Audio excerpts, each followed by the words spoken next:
मित्रांनो, आपण आपल्या आजूबाजूला ऐकत असतो मुलींना कशा प्रकारे वागणूक दिली जाते। पिरियडच्या वेळी स्वयंपाकघरात जाऊ नको, त्याला स्पर्श करू नको, पूजा करू नको, कारण तू अशुद्ध आहेस असं खूप लोक म्हणतात। पण विज्ञान काय सांगतं हे आपल्याला सगळ्यांना माहीत असायला हवं। तर पहा, पिरियड्समधून बाहेर येणाऱ्या रक्तामध्ये कोणतेही टॉक्सिन्स किंवा हानिकारक घटक नसतात, ते इतर सामान्य रक्तासारखंच असतं। मित्रांनो, जेव्हा एखादी मुलगी प्रेग्नेंट होते तेव्हा तिचं हेच रक्त वाहणं थांबतं, कारण त्याच रक्तातून तिचं बाळ बनत असतं। आता जर हे रक्त अशुद्ध असतं तर मग बाळही अशुद्ध ठरलं असतं, आणि जर बाळ अशुद्ध असतं तर मग आपण सगळेच अशुद्ध ठरतो।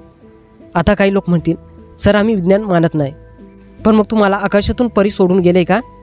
तुमचा जन्म हाच विज्ञान आहे ना? म्हणून मित्रांनो, अंधश्रद्धा नाही, समजूत हवी।